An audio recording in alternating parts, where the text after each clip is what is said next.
Le numéro 61 dans l'ancien recueil.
même que nous sommes beaux ce matin. N'est-ce pas? Qui a le dernier mot? Jéhovah, le dernier mot. David, qui a le dernier mot? Jésus-Christ, qui a le dernier mot?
Alors, à tout Seigneur, tout honneur, nous voudrons être reconnaissants à Dieu, notre Créateur, qui nous a permis de nous retrouver en ce jour pour, en tout cas, célébrer la journée du MEB.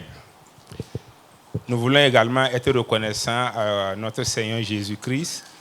C'est lui qui est notre interlocuteur, en tout cas notre avocat auprès du Père. Merci également à l'Esprit de Dieu qui a permis à ce que, en tout cas, toute la coordination puisse très bien se passer. Alors, aujourd'hui, c'est la journée du MEB, c'est en différé pour ce qui concerne notre assemblée. Après avoir reconnu ce que Dieu a accompli pour nous, une année durant, les choses se sont très bien passées. Malgré tout ce que nous savons, malgré le contexte dans lequel nous avons vécu, Dieu a été fidèle. Il nous a dit dans sa parole, quoi que nous fassions, il est avec nous jusqu'à la fin du monde. Une année entière s'est passée. En tout cas, nous ne pouvons que lui dire infiniment merci. Nous voulons également, au nom du bureau, dire merci aux responsables de l'Église. En général, quand on vous charge, on ne dit pas merci. Mais quand on vous charge et que la charge est pour une bonne cause, nous pouvons vraiment dire merci à nos responsables spirituels qui ont imaginé que le bureau est à mesure de conduire l'ensemble des hommes pour appuyer l'Église dans sa mission.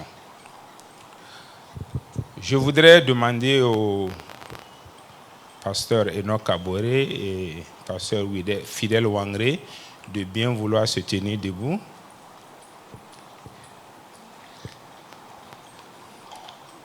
c'est les 2 premiers présidents du MEB TGV. Si vous le voulez bien.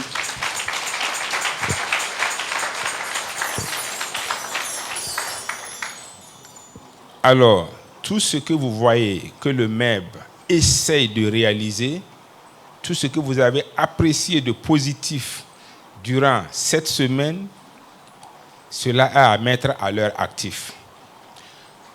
Vous savez que être un leader, ce n'est pas du tout une chose aisée, et mieux quand vous êtes un pionnier et en même temps leader.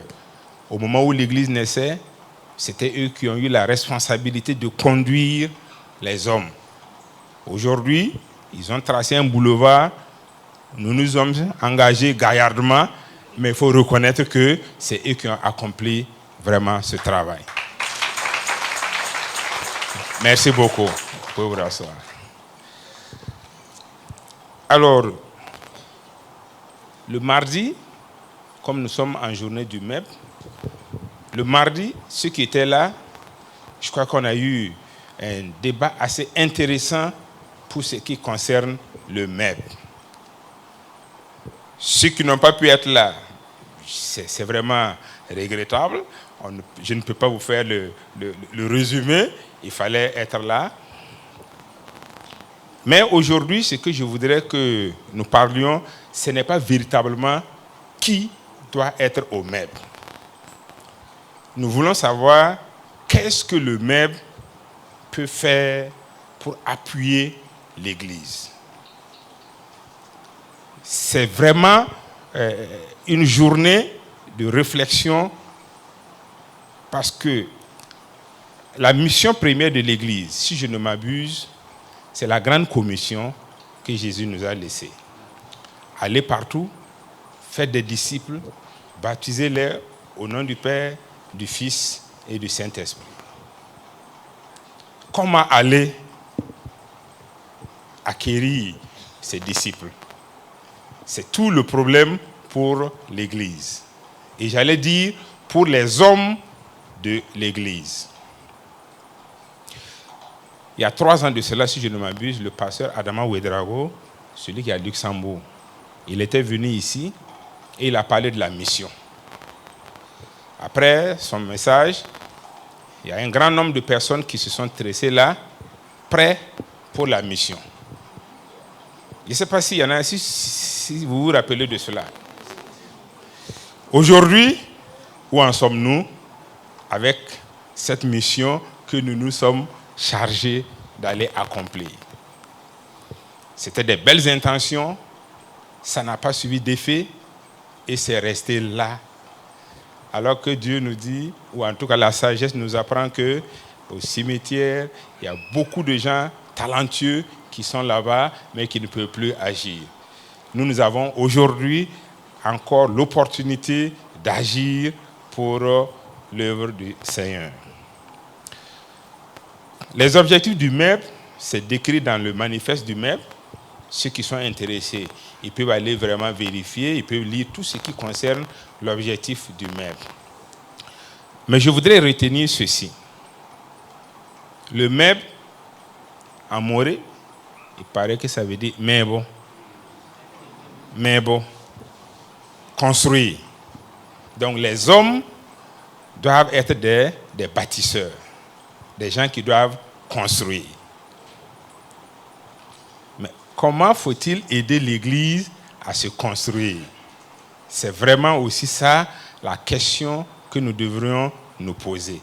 Comment aider l'Église à se construire? Le génie militaire a c'est un slogan.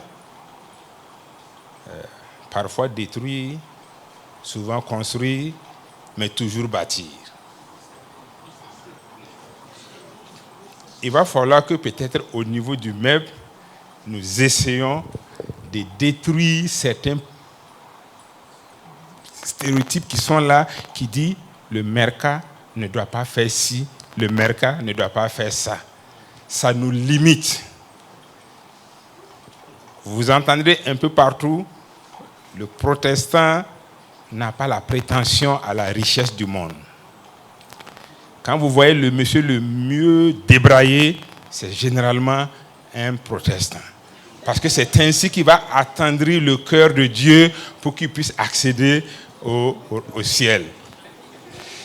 Si nous ne cassons pas ces barrières, ça va être un problème pour nous chrétiens d'avoir accès à la richesse pour pouvoir aider l'Église. Lorsqu'on me dit, aujourd'hui, qu'est-ce qu'on peut faire dans notre monde d'aujourd'hui si on n'a pas des hommes capables de soutenir d'abord intellectuellement l'Église, matériellement, sur le plan des ressources humaines, et si on n'a pas les finances, je me pose la question, comment pourrions-nous aller dans notre Judée, dans notre Samarie, à l'extrémité de nos terres, pour pouvoir conquérir des âmes pour le Seigneur?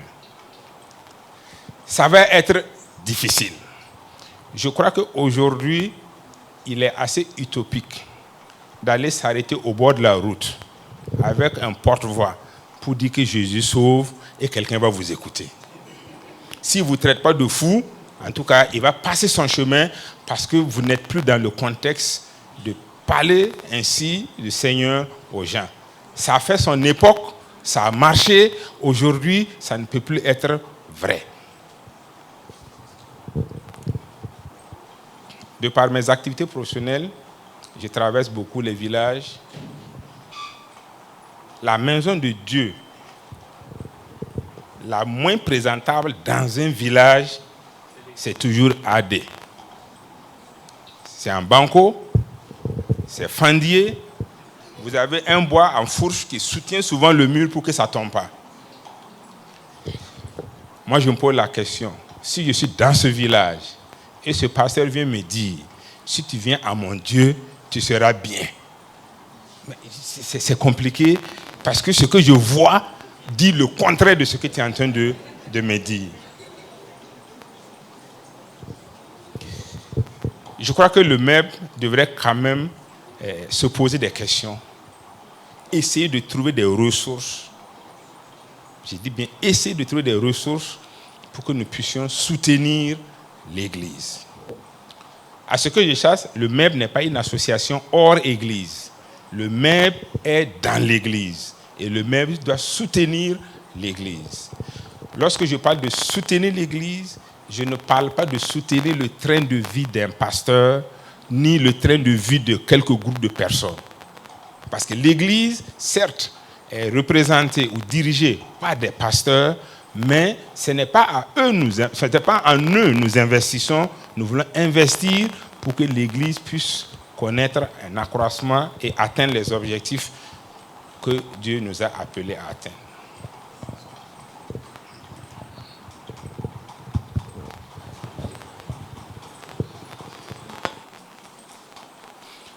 Quand je regarde le MEB, enfin, je parle du MEB de TGV, mais je crois que c'est à l'image des autres MEB. Nous nous contentons d'aller saluer quand il y a un décès, quand il y a un mariage, quand il y a une activité sociale de l'Église. On ne fait pas plus que les autres. Est-ce qu'en réalité, c'est ça qui va nous amener à pousser l'Église à atteindre des objectifs? Je n'en suis pas sûr. Je prie que l'année prochaine, lorsque la paix reviendra au nord du pays, à l'est, que le MEB ait pu mobiliser suffisamment de ressources pour mettre à la disposition de l'Église pour que nous puissions aller dans ces contrées et apporter la parole de Dieu. J'ai certes certitude que si les églises avaient envahi ces partis, je ne dirais pas qu'il ne va pas y avoir d'extrémistes, ni des gens qui ne veulent rien comprendre. Mais c'est sûr qu'on va avoir de la transformation qui va empêcher justement les obscurantistes à venir puiser dans la jeunesse pour leurs besoins. Je crois que si le MEB arrive à aider l'Église à construire en dehors des églises, on peut faire des écoles, on peut faire des centres de santé, on peut faire des centres d'écoute pour les personnes âgées, pour les personnes démunies.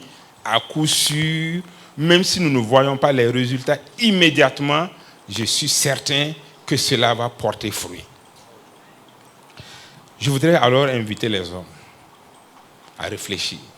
Aujourd'hui, je n'ai pas la solution. Certainement, on n'a pas tous la solution.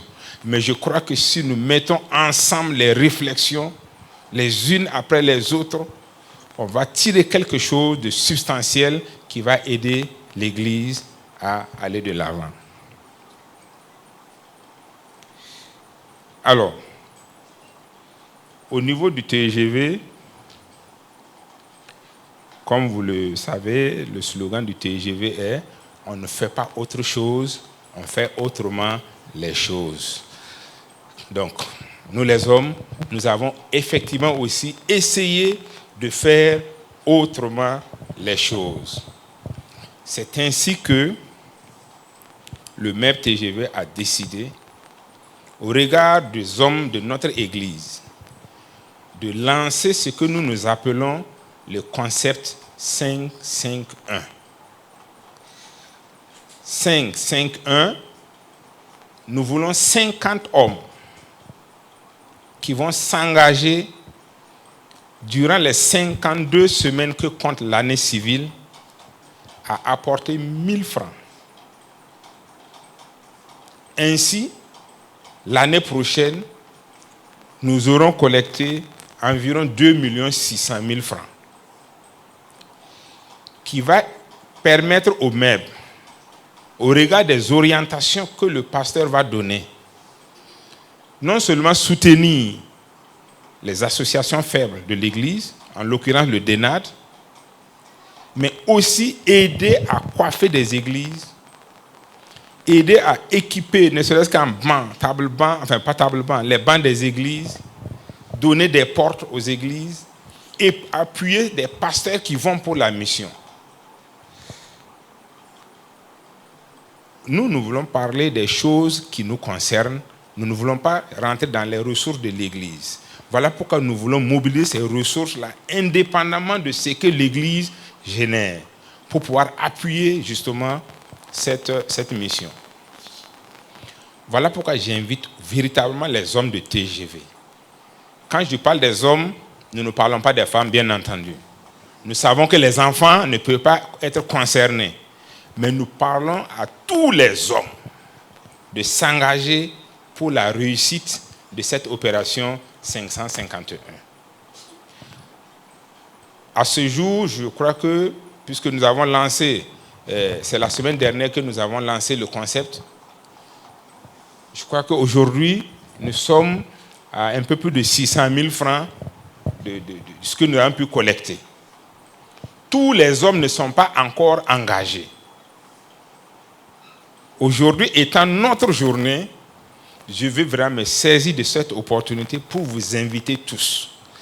Quelqu'un me dira que 1000 francs, ce n'est pas facile. Mais je suis persuadé que dans nos divers, nous dépensons plus de 1000 francs dans la semaine. C'est facile lorsque nous sommes dans des associations mondaines de donner 5 000, 10 000. C'est trop facile. Mais quand on vient à l'église, donner 1000 francs, c'est vraiment... ça fait mal à certaines personnes. Moi, je voudrais nous inviter, parce que l'objectif de cet argent, comme je l'ai dit, ce n'est pas pour faire autre chose, c'est pour appuyer l'œuvre du Seigneur. Donc, c'est une invite. Ceux qui ne sont pas encore inscrits, inscrivez-vous. Nous avons dit, ce concept n'a pas un caractère contraignant. Nous n'allons pas vous poursuivre dans la rue parce que vous n'avez pas payé. Mais si Dieu vous fait grâce, pensez au concept 551 et apportez-y votre contribution.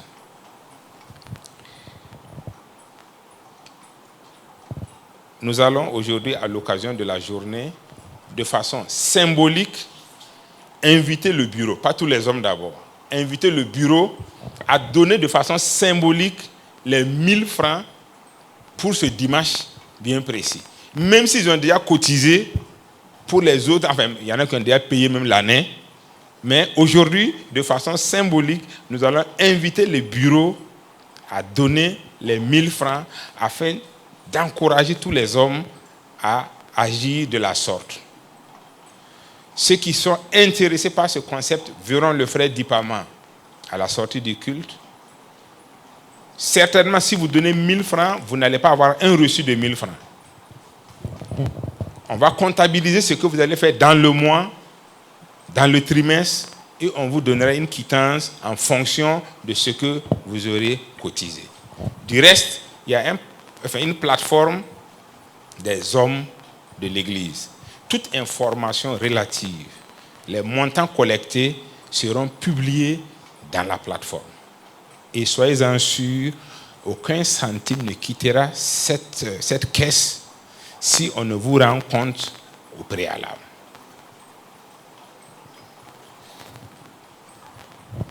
Je vais juste m'arrêter là et demander à Simeon, le bureau va faire le geste des 1000 francs. Pendant ce temps, je profite de présenter le bureau local du MEB. J'avais sorti un billet de 1000 francs, c'était pas joli. Simeon m'a dit qu'on ne peut pas mettre des faux billets. Donc, il m'a prêté un joli billet de 1000 francs. Voilà.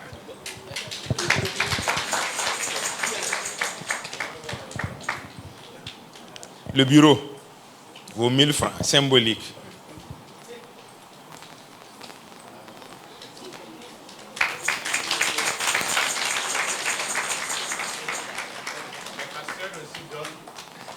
Ah. Les 1000 francs symboliques. Ah, merci.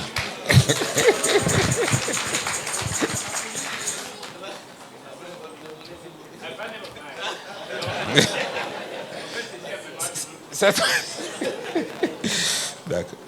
Ouais, c'est ça. Alors, on va demander au pasteur Innocent Kabori, qui est le pasteur du MEP, puisque c'est lui qui chapeaute en tout cas le MEP, de prier pour ce lancement officiel et cette collecte qui a été faite. Prions. Grand Dieu, merci. Merci pour cette somme qui a été collectée. C'est symbolique, mais à tes yeux, notre Dieu, cela a du prix, parce que tu vas encore agir à travers ce qui a été fait, pour que, Seigneur, notre Dieu, cette vision puisse véritablement porter des fruits à la gloire de ton nom. Béni sois-tu, et nous te prions pour, oui, Père, les offrandes qui ont été faites. Nous demandons à ce que tu bénisses. Bénis tous ceux qui ont participé. Même ceux qui n'ont pas participé, tu connais pourquoi ils n'ont pas participé. Pourvoir à leurs besoins. Tu es riche et nous nous attendons à ta bénédiction. Bénis ton peuple au nom de Jésus-Christ. Amen. Alors, à l'occasion de notre journée, nous nous sommes permis d'inviter un certain nombre d'églises. Alors, je ne les connais pas tous, mais je crois que nous avons invité le MEV du Temple Emmanuel. Je ne sais pas s'ils sont là, s'ils peuvent se tenir debout. Merci. Nous avons également invité le MEB de l'église de Tanguin Barrage, s'ils sont là.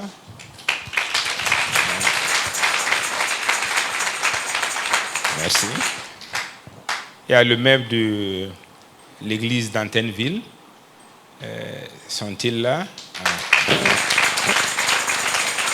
Merci. Et le MEB de Ekado. Je ne sais pas s'ils ont pu être là. Non. Ah.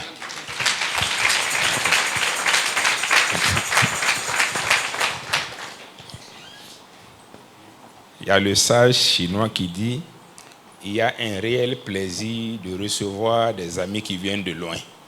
Merci d'être venu nous rendre visite. La voix la mieux autorisée de cette assemblée viendra et vous dira tout le bien que le maire pense de votre geste envers l'Église ce matin. Soyez en remerciés. » Alors, le bureau local se compose comme suit. Nous avons M. Ouedraogo Christophe, qui est le vice-président. Nous avons Ouedraogo Siméon, le secrétaire général. Nous avons le frère Dipama Paul, qui est le trésorier général. Wedraogo Nufu, le trésorier adjoint. Wedraogo Mamadou, qui est le secrétaire général adjoint. Thierry Wedraogo, qui est le membre.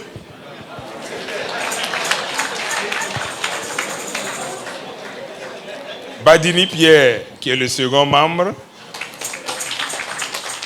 Et moi, c'est Zinsoni Kounabouré, je suis le président. C'est Siama que j'ai fait. Il y a beaucoup de Wedraogo. Bon, j'ai pas mal parlé de Pierre, mais comme c'est vrai, c'est un Yadga, mais bon, il me fait manger du riz gras, donc je peux pas mal parler de lui. Donc voilà un peu l'équipe qui jusque-là essaie de manager les hommes de cette assemblée. Nous savons que c'est une responsabilité qui n'est pas du tout facile, surtout les membres des églises, en tout cas peuvent en témoigner. Dans vos prières, soutenez-nous. Nous sommes une église assez jeune. Le coaching de ces hommes n'est pas du tout facile. Merci beaucoup. Et je souhaite une très belle journée à tous et à toutes, au nom de Jésus.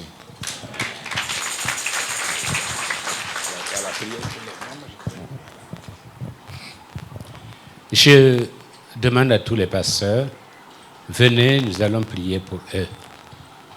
Demandez la grâce de Dieu, parce que l'apôtre Paul dira, nul n'est suffisant pour ces choses, et nul n'est suffisant. Il n'y a que la grâce de Dieu pour nous amener à vraiment réaliser quelque chose pour la gloire de son nom. Amen. Nous prions. Imposez-leur les mains. Alléluia. Seigneur notre Dieu, nous voulons te dire merci.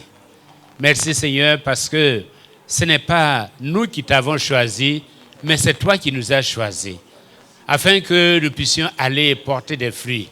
Et ceux que tu choisis, tu les équipes. Père éternel, tu les rends capables. Ceux que tu choisis, tu les accompagnes aussi. Père éternel, et tu crées les opportunités pour qu'ils puissent réussir leur mission. Merci Seigneur. Père éternel, nous ne voulons pas qu'ils réussissent dans la mission, nous voulons qu'ils réussissent leur mission, la mission que tu leur as confiée. Que jour après jour, ils puissent te consulter, revenir vers toi et poser la question, que veux-tu que je fasse? Et ils auront de nouvelles directions, de nouvelles orientations, un nouveau cahier de charges pour l'accomplissement de cette mission.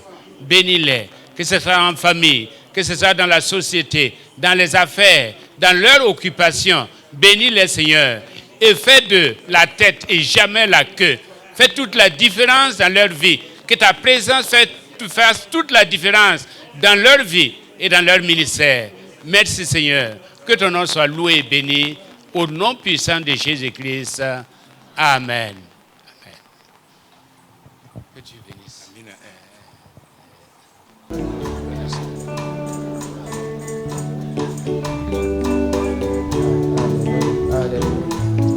Mam Cuisier, Loromba Seba, Manda Kilmamba Nenge, Mam Cuisier, Loromba Seba, Manda Kilmamba Nenge, Mam Fenko Sura, Mam Devda Razana, Kasutan Yetem Devda Ye, Mam Devda Manenge, Tayetem Lego Watu Kati Beka Arzansu.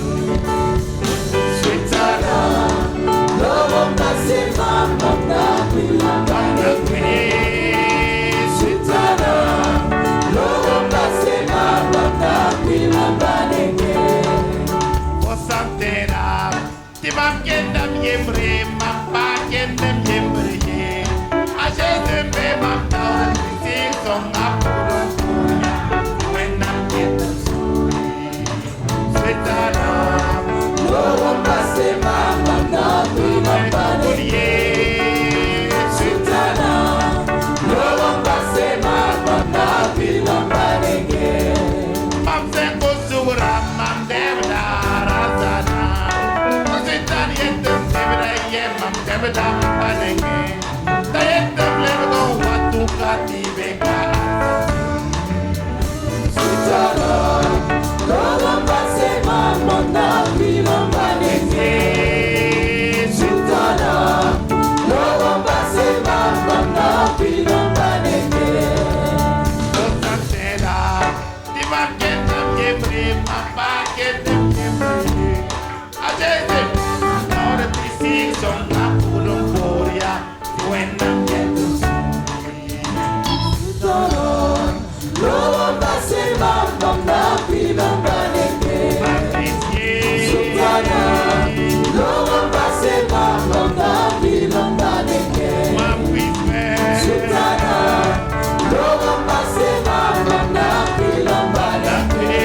Quand même que vous avez connu Christ.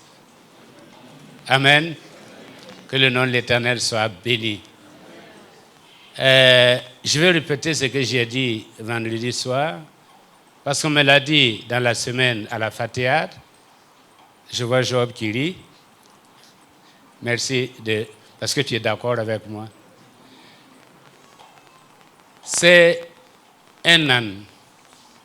Il a fait plus d'une semaine sans boire ni manger. Et puis, on lui apporte du foin et de l'eau. Et l'âne regarde le foin, il regarde l'eau. Il regarde le foin, il regarde l'eau. Et il tombe raide, mort. Il y avait la nourriture, il y avait l'eau, mais il a refusé de manger et il est mort. Donc ce matin, vous aurez la nourriture, vous aurez l'eau. À chacun sa responsabilité de manger ou de mourir. De s'alimenter ou de se laisser mourir. Alléluia. Awabisan,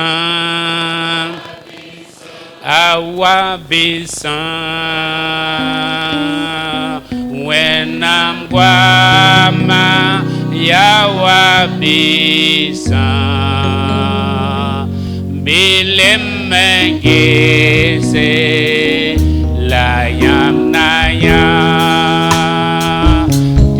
when I'm guama, yawabisan, awasidu,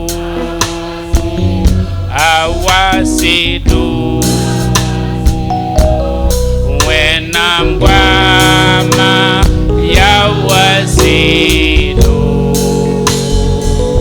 bilemengese, layam naya, when I'm guama, yawasidu. La personne que Dieu a choisie ce matin pour nous apporter la parole de Dieu, c'est le pasteur Enoch Kaboré, qui était des nôtres et qui demeure des nôtres, mais il est affecté à Tanguay pour un temps.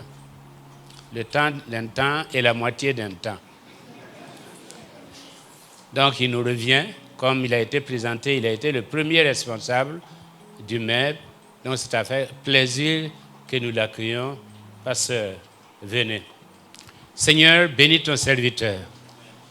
Père éternel, sois sa bouche, sois ses pensées, afin qu'il puisse transmettre fidèlement la parole de l'Éternel. Bénis ton peuple à l'écoute de cette parole, afin que, à la fin, nous puissions dire, nos cœurs ont brûlé au-dedans de nous-mêmes quand il nous parlait. Merci Père. Au nom de Jésus-Christ, Amen. Gloire à Dieu. Gloire au Seigneur. Bonjour à toutes et à tous. Alors, il y a un élément de l'Assemblée de TGV qui a été sauté pour cause du coronavirus. C'est le « Je suis content de te voir ». Vous savez, c'était un temps de communion fraternelle.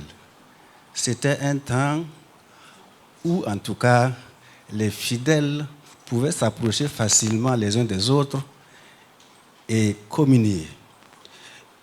Et moi, j'ai gardé un souvenir, et j'ai gardé un souvenir agréable de ces moments-là.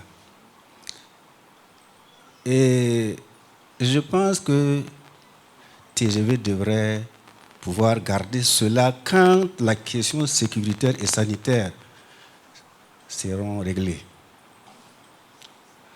Mais je sais que malgré ces difficultés, la communion fraternelle qui était faite pendant ce moment-là, vous gardez ça dans vos cœurs chaque fois que vous venez le dimanche à TGV. Que Dieu vous bénisse. Nous rendons grâce au Seigneur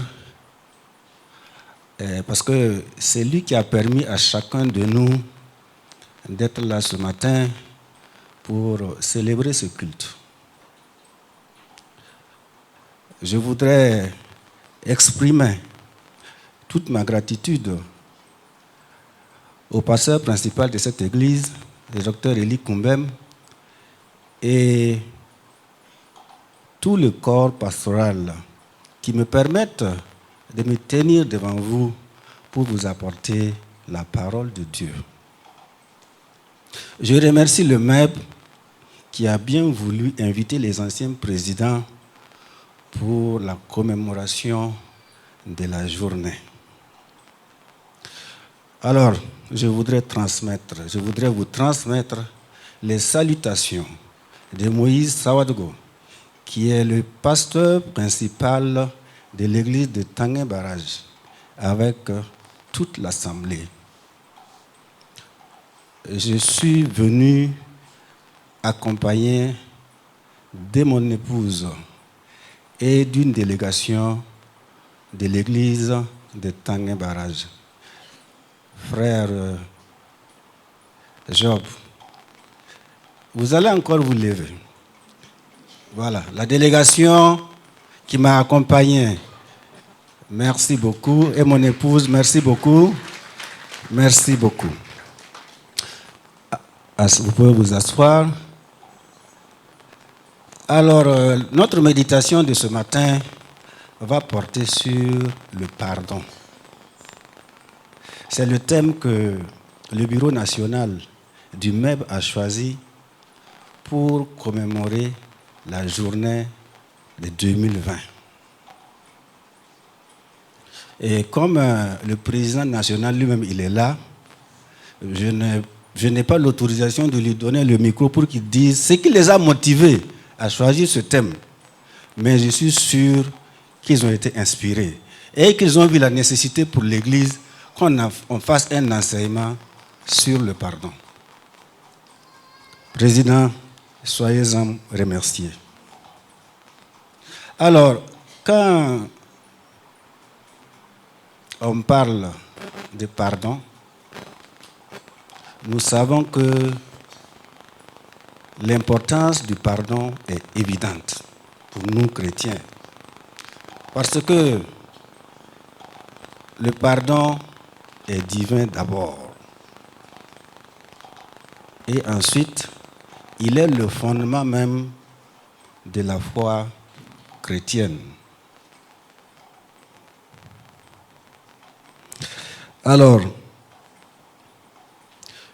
nous savons que l'homme a péché et à cause de cette faute, il a été éloigné de Dieu. Mais Dieu est un Dieu d'amour. Dieu est un Dieu de miséricorde. Donc, pour la rédemption de l'homme, Dieu a envoyé son Fils qui est venu mourir sur la croix pour que nos péchés soient pardonnés. Ceci témoigne de la puissance du pardon. Dieu a pardonné nos erreurs et le sacrifice de Christ en est la preuve. Alors, je voudrais juste dire que quand on parle de pardon, c'est l'action de pardonner. Et ça veut simplement dire que c'est cesser d'entretenir à l'égard de quelqu'un de la rancune ou de l'hostilité. C'est la rémission d'une faute. Gardons cette petite définition et puis après, chacun de nous pourra approfondir cela. Alors, sur le plan biblique, on peut retenir 3 types de pardon. Il y a d'abord le pardon, pardonne-leur. Il y a le pardon, pardonne-moi. Et il y a le pardon, pardonne-toi. Le premier pardon, nous pouvons le trouver dans Luc chapitre 23, verset 34, où Jésus a demandé à Dieu le Père de pardonner ceux qui étaient en train de l'amener pour crucifier. Il a dit, pardonne-leur parce qu'ils ne savent pas ce qu'ils font. Mais ce pardon-là nous concerne tous. Parce que après, ça veut dire que tous ceux qui ont reconnu Jésus comme Sauveur et Seigneur ont eu le salut, ils ont été pardonnés.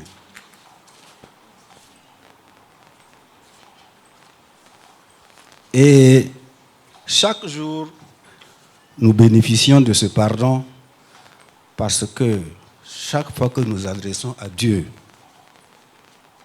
une demande de pardon sincère, une faute qui n'est pas intentionnellement commise, Dieu nous pardonne. Alors, concernant le deuxième pardon, pardonne-moi,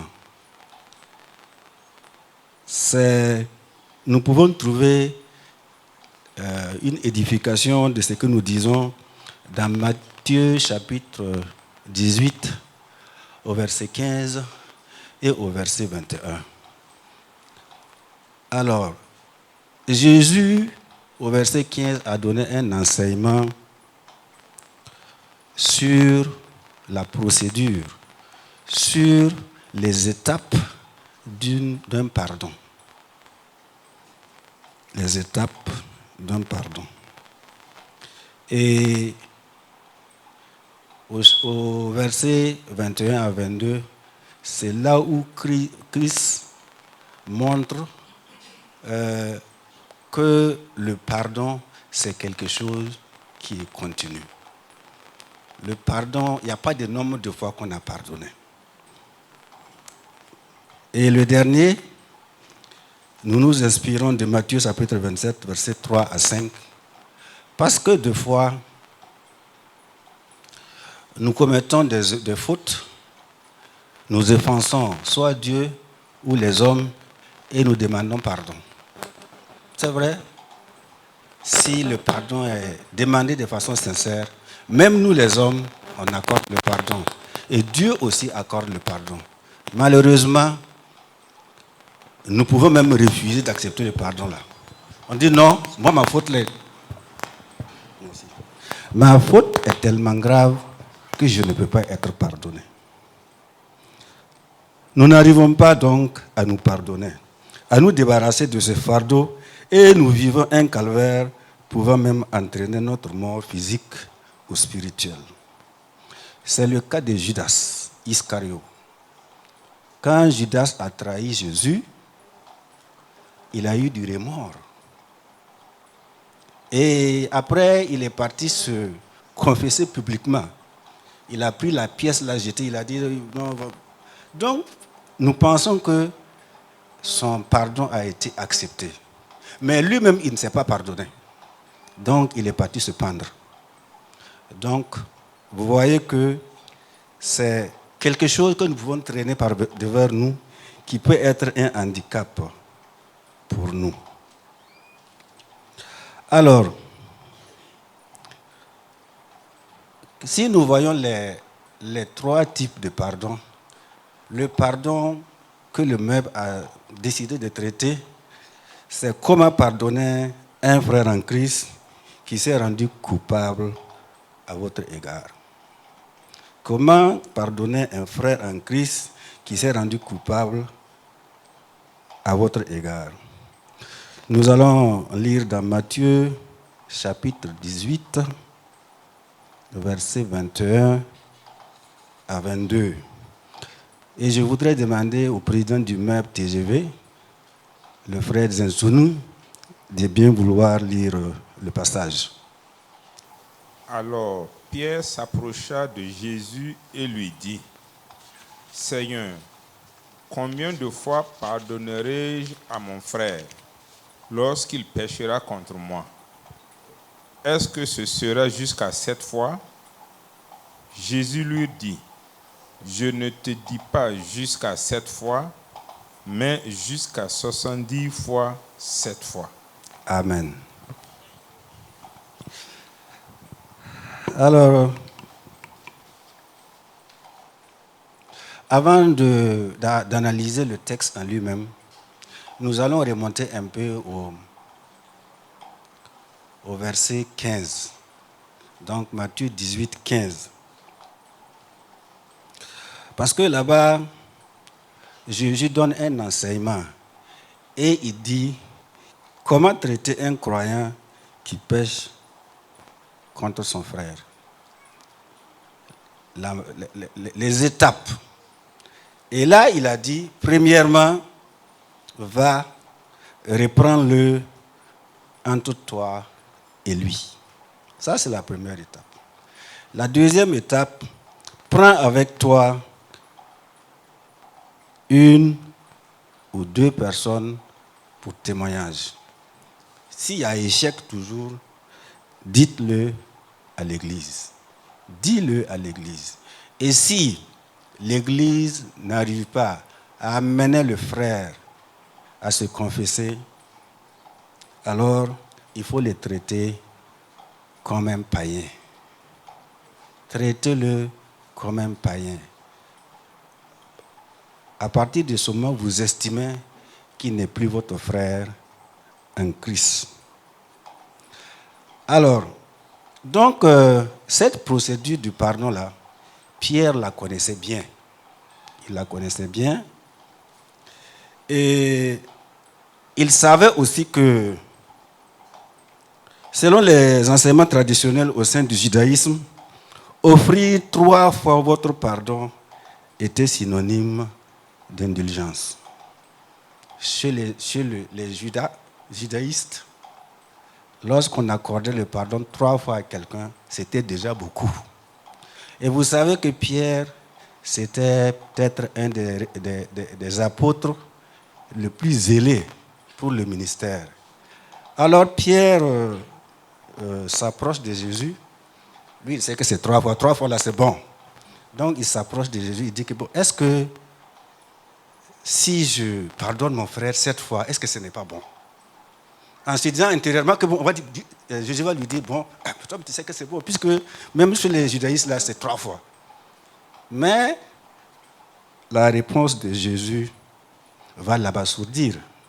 Parce que Jésus lui a dit, je ne te dis pas 7 fois. Je te dis 70 fois, 7 fois. Faites un petit calcul arithmétique. Nous sommes à 439 par jour et à 20 par heure. Alors, si Jésus a donné des chiffres, c'est pour marquer Pierre. Parce qu'en réalité, ce qu'il voulait dire, c'est que nous devons de façon continuelle pardonner. Il faut toujours pardonner. Il ne faut pas compter le nombre de fois qu'on vous a offensé. Il faut toujours pardonner. Et Jésus va illustrer son enseignement par une parabole. La parabole du serviteur débiteur que vous trouverez dans Matthieu chapitre 18, versets 23 à 35. Là-bas, Jésus va montrer que nous devons agir les uns envers les autres comme Dieu agit envers nous. Parce que tous, autant que nous sommes objets de grâce. C'était ce que Jésus voulait faire comprendre à Pierre et aux autres. Le pardon est réellement la clé de nos relations avec Dieu et les hommes. Et il y a le pape François qui a parlé par rapport au pardon. Je cite ce qu'il a dit. Demander et donner le pardon, voilà quelque chose qui n'est pas toujours évident à faire.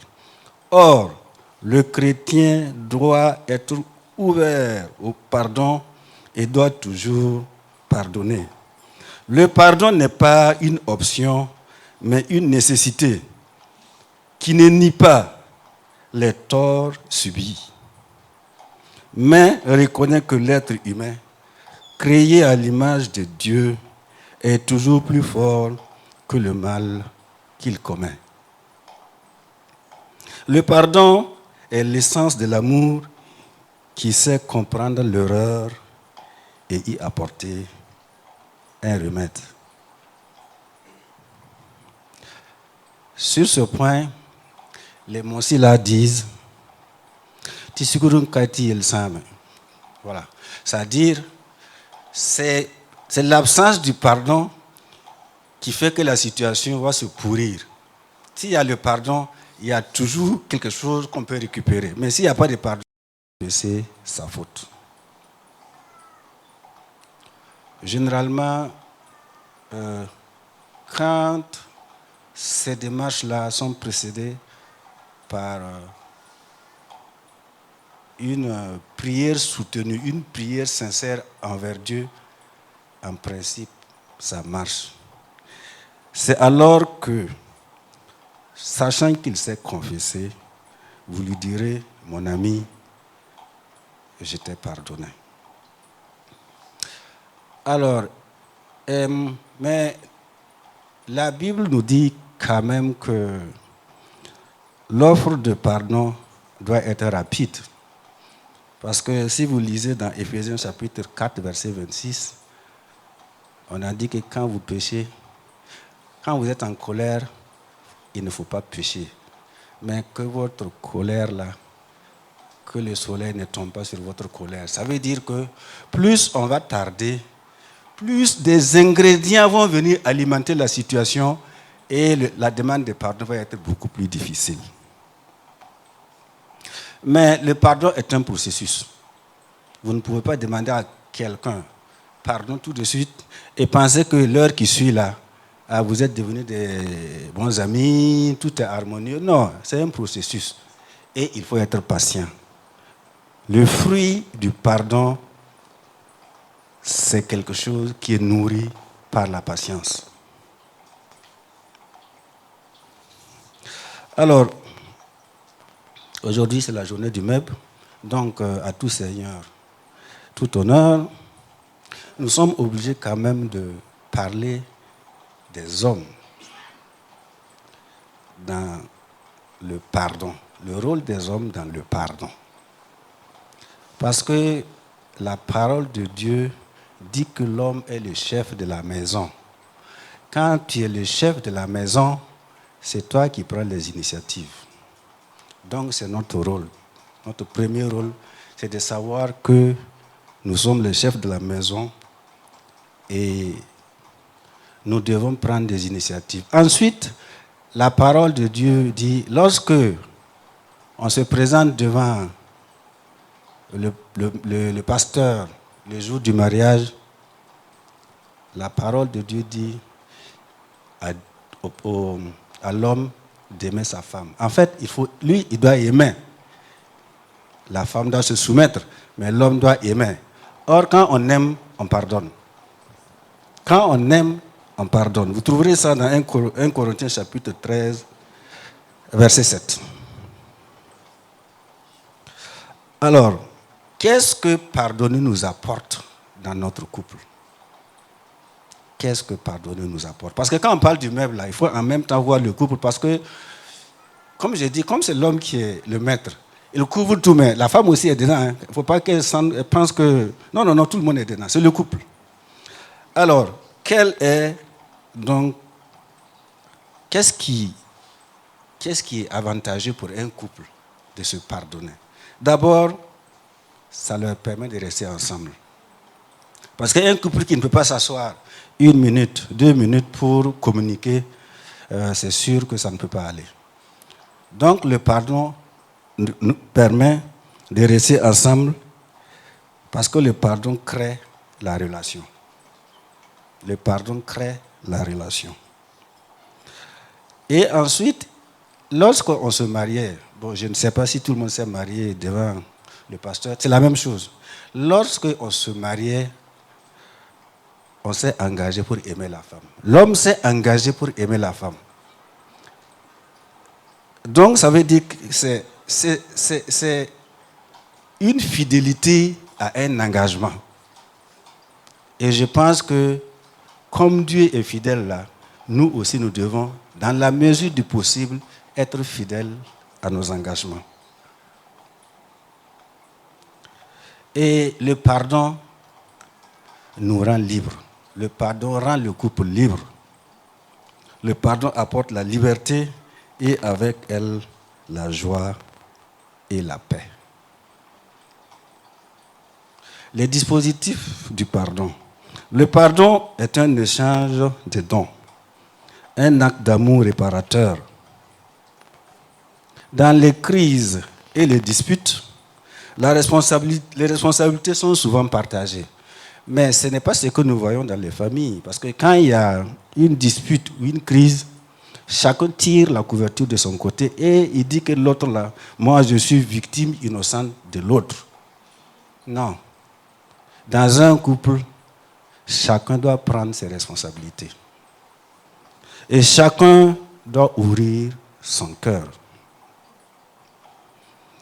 Maintenant, il y a quand même des qualités qui peuvent aider. Qui peuvent aider au pardon. C'est la lucidité, l'humilité, le courage, l'amour, la sincérité et la grandeur d'âme. Voilà ces éléments-là. Lorsque nous rassemblons ces éléments-là, nous avons plus de facilité à pardonner. Je reviens encore au pape François pour dire qu'il a donné des conseils, il donne des conseils à des couples. Il a dit, il faut d'abord que le couple s'appuie sur Dieu. S'appuyer sur Dieu. Parce que Dieu pardonne et c'est Dieu qui crée les conditions pour nous pour pardonner. Donc il dit, il faut d'abord s'appuyer sur Dieu. Ensuite, il dit de prendre des bonnes habitudes. Quand vous êtes ensemble, dès qu'il y a une petite crise ou une petite dispute, il faut déjà voir comment vous allez vous rapprocher pour ne pas laisser traîner. Si vous laissez traîner, comme je disais tantôt, après, c'est beaucoup plus difficile de voir et de se pardonner. Il a dit aussi qu'il faut faire le premier pas. Et moi, comme je suis un homme, je pense que c'est les hommes qui doivent faire le premier pas. Parce que je disais tantôt qu'ils sont les maîtres de la maison, en fait les chefs de la maison. Donc, s'il y a un problème, ne laissez pas les femmes là vous devancer. Si elles vous devancent, elles vont vous fragiliser. Elles vont vous fragiliser. Donc, faites le premier pas. Parce que le pape a dit que c'est le plus intelligent qui fait le premier pas. Vous voyez, donc, faites l'effort. Les hommes là, faites l'effort de faire le premier pas. Ensuite, il faut prendre la mesure du temps. La mesure du temps, là, ça veut dire que c'est ce que j'expliquais tantôt. Le pardon, c'est un processus. Donc, il faut aussi compter avec le temps. Il faut être patient. Sinon, ça ne peut pas aboutir. Ensuite, il a dit de ne jamais se disputer en présence des enfants ou en présence d'étrangers à la famille, des personnes étrangères à la famille. Parce que, vous savez, les disputes, là, quand il y a certaines oreilles qui ont entendu vos disputes, ça devient compliqué. Et le problème est dehors. Et comme le problème est dehors, maintenant c'est beaucoup plus compliqué de se rapprocher pour obtenir le pardon. Il a dit aussi de ne pas négocier le pardon. Le pardon est gratuit. Le pardon est gratuit. Pas de chantage. Pas de chantage. Non, bon, écoute, non, il n'y a pas de chantage parce que le pardon est gratuit. Ensuite, il dit de ne pas changer son regard sur l'autre. Ce n'est pas parce que mon épouse m'a offensé que je vais maintenant la regarder comme une diablesse. Non. Non. Elle n'a pas changé, c'est toujours elle.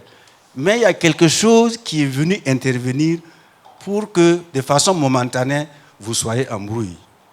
Voilà.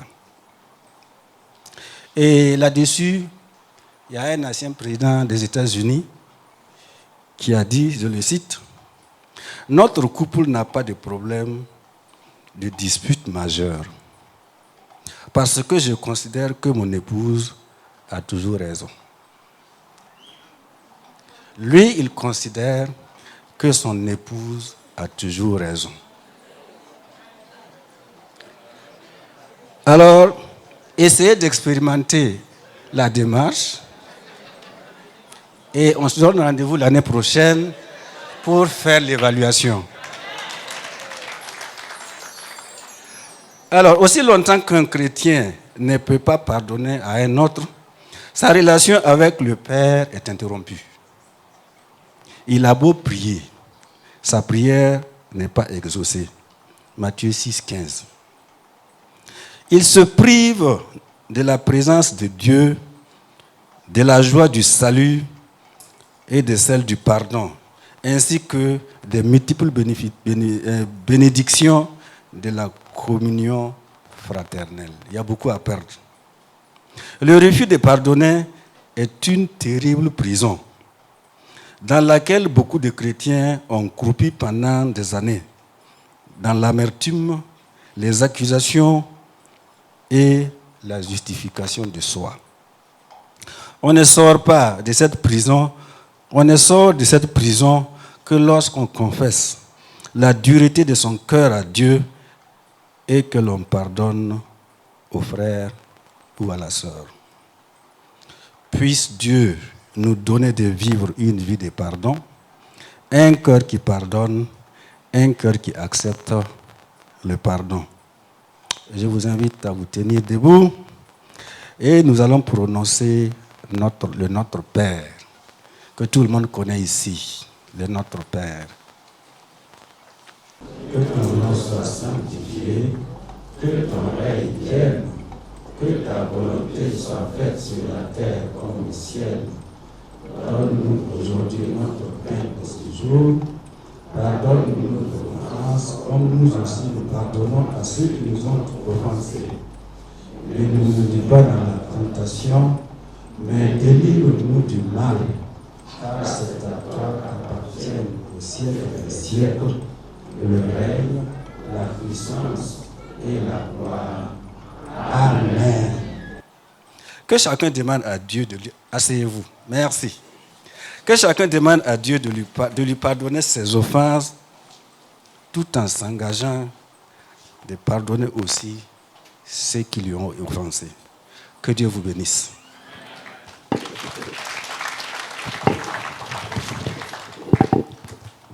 Gloire au Seigneur. Rendons grâce à Dieu pour ce beau message. Nous allons demander au président du MEB national de prier pour ce message. Dieu.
Alors, je vais demander au frère Emmanuel Kalkundo, diacre principal de l'église de Gongwe, mais il n'est pas venu en tant que... Je ne l'appelle pas, je ne l'interpelle pas en tant que diacre, mais en tant que leader du groupe, avec son groupe. Si vous pouvez vous tenir debout, il y a M. Emmanuel Kalkundo, M. Tanada Simon, M. Eli Kalkundo, qui sont dans l'assemblée. Tenez-vous debout, avec vos épouses.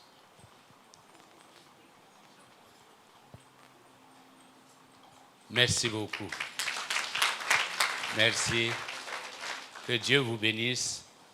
Merci d'avoir honoré de votre présence cette cérémonie, ce culte que le Seigneur vous le rende au centuple. Aux autres délégations qui sont venues et qui ont déjà été présentées, soyez les bienvenus. De toute façon, vous êtes dans la maison de votre Père. Donc, il n'y a pas de problème. Que Dieu vous bénisse. Nous allons demander au MEP national,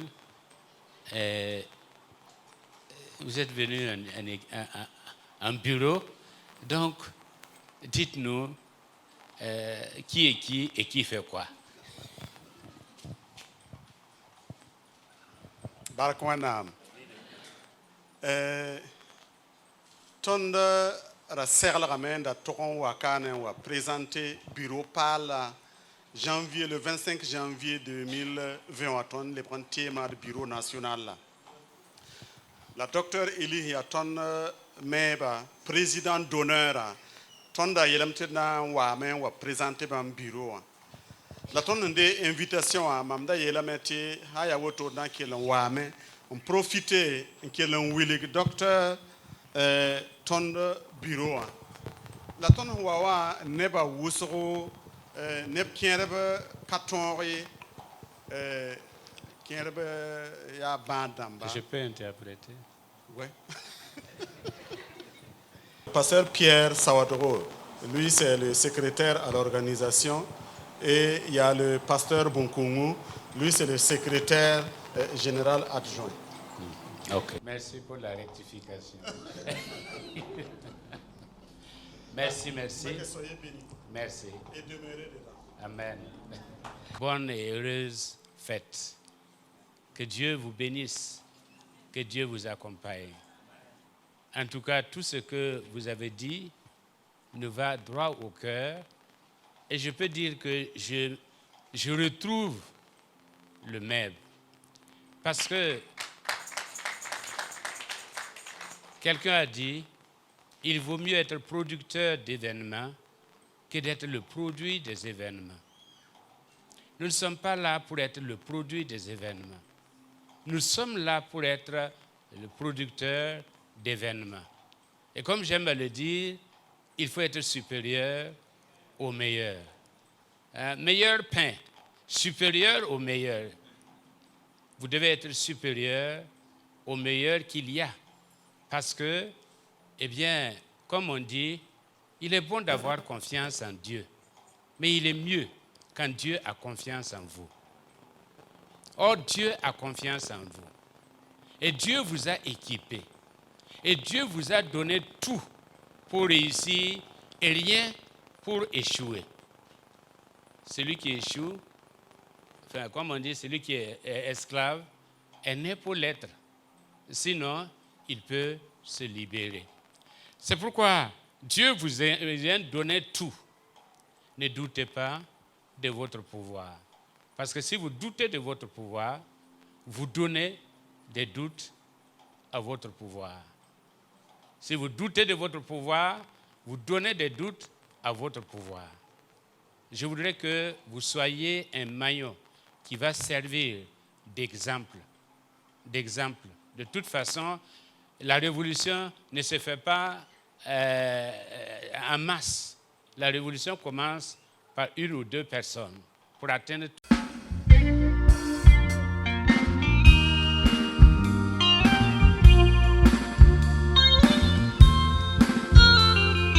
Tout le monde m'abandonne.